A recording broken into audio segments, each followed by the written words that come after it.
The Lighthouse of Alexandria, sometimes called the Pharos of Alexandria, was a lighthouse built by the Ptolemaic kingdom between 280 and 247 BC, which was between 393 and 450 feet tall. One of the seven wonders of the ancient world, it was one of the tallest man-made structures in the world for many centuries. Badly damaged by three earthquakes between AD 956 and 1323, it then became an abandoned ruin. It was the third longest surviving ancient wonder until in 1480 the last of its remnant stones were used to build the citadel of Qaitbay on the site. In 1994, French archaeologists discovered some remains of the lighthouse on the floor of Alexandria's eastern harbour. The Ministry of Antiquities in Egypt has planned, as of late 2015, to turn submerged ruins of ancient Alexandria, including those of the Pharos, into an underwater museum. Origin: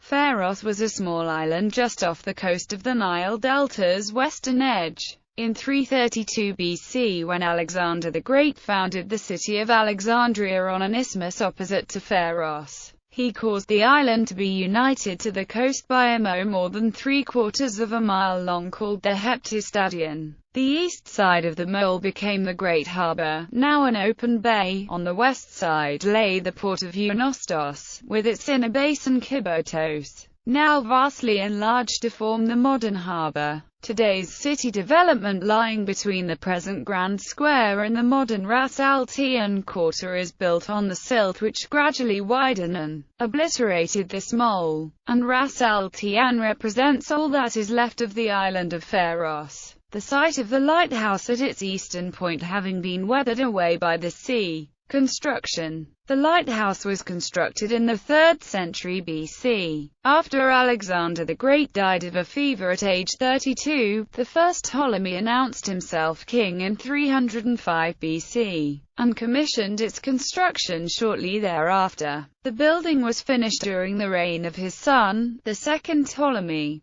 It took 12 years to complete, at a total cost of 800 talents, and served as a prototype for all later lighthouses in the world. The light was produced by a furnace at the top, and the tower was said to have been built mostly with solid blocks of limestone. Strabo reported that Sostratus had a dedication inscribed in metal letters to the saviour gods. Later Pliny the Elder wrote that Sostratus was the architect, which is disputed. In the 2nd century AD, the satirist Lucian wrote that Sostratus inscribed his name under plaster bearing the name of Ptolemy. This was so that when the plaster with Ptolemy's name fell off, Sostratus's name would be visible in the stone. Sostratus left the following entry in the tower bases: Sigma Omicron Sigma Tau Rho Alpha Tau Omicron Sigma Delta Epsilon Chi Iota Phi Alpha Nu Omicron Epsilon Kappa Nu Iota Delta Iota Omicron Sigma Theta Epsilon Omicron Iota Sigma Sigma Omega Tau Epsilon Rho Sigma Iota Nu Epsilon Pi Epsilon Rho Tau Omega Nu Pi Lambda Omega Iota Zeta Omicron Mu Epsilon Nu Omega Nu.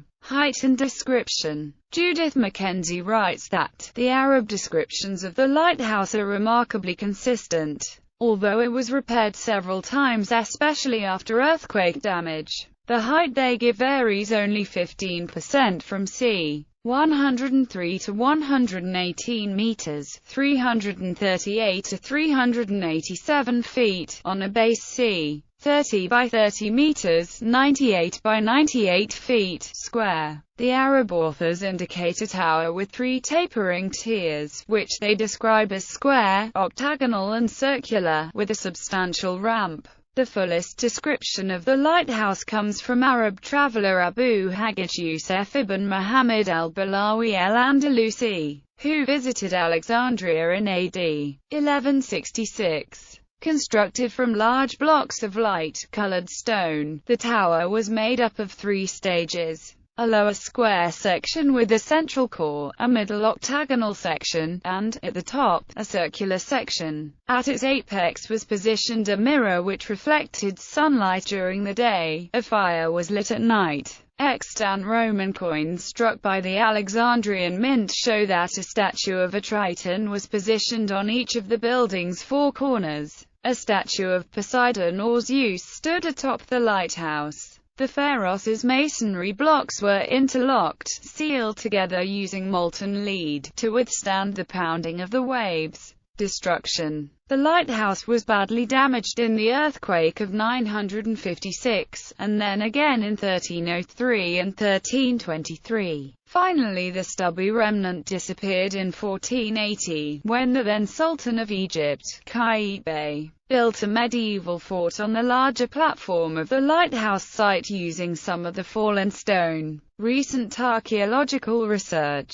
Greek archaeologists led by Jean-Yves Emperor discovered remains of the lighthouse in late 1994 on the floor of Alexandria's eastern harbour. Some of these remains were brought up and were lying at the harbour on public view at the end of 1995. A NOVA program chronicled the discovery. Subsequent satellite imaging has revealed further remains. It is possible to go diving and see the ruins. The Secretariat of the UNESCO Convention on the Protection of the Underwater Cultural Heritage are currently working with the government of Egypt on an initiative to add the Bay of Alexandria on a World Heritage List of submerged cultural sites. Significance. Pharos became the etymological origin of the word lighthouse in Greek, Persian, many Romance languages such as French, Italian and Spanish, Romanian and Portuguese, some Germanic languages like Norwegian, and even some Slavic languages like Bulgarian. In Russian, a derived word means headlight.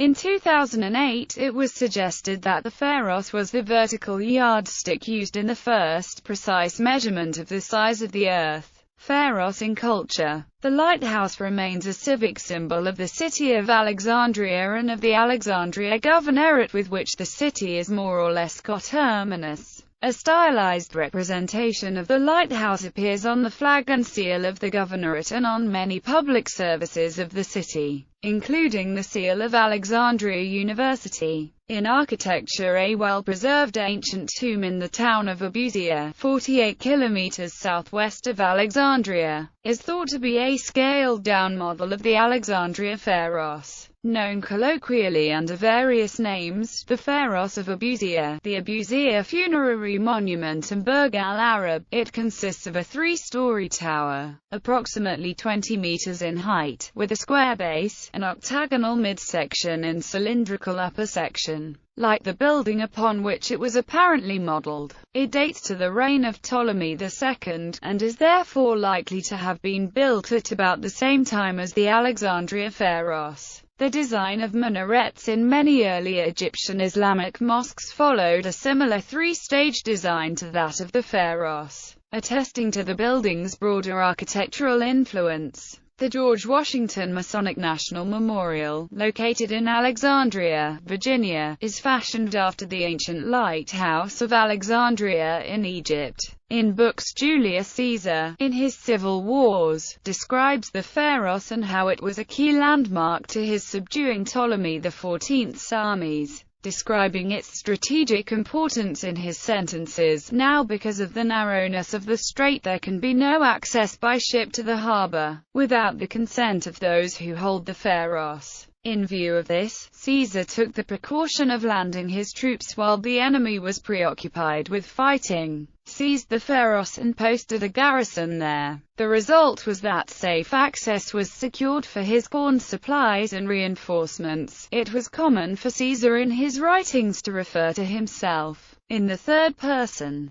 The Romano-Jewish historian Josephus describes it in his book The Jewish War when he gives a geographical overview of Egypt. It was described at length in a Zhufanji by Zhao Rugua, a Chinese customs inspector for the port city of Quanzhou during the Song dynasty. Bibliography. Al-Bakri, Dozy, Reinhardt P.A., Gouge, Michael J. De. Description de l'Afrique de l'Espagne. Leda, E.J. Brill. Clary, Thomas C. Pharos, A Lighthouse for Alexandria. Back channel. ISBN 1-934-58212-3. Clayton, Peter, Price, Martin. The Seven Wonders of the Ancient World. Dorset. ISBN 0-880-293934. Haas, Christopher. Alexandria in Late Antiquity. Topography and Social Conflict. Johns Hopkins. ISBN 0-8018-85418-8. Levi Provençal, Évariste. Une description arabienne édite du Fair d'Alexandrie. Extract from Memoirs de l'Institut Français. Unpublished.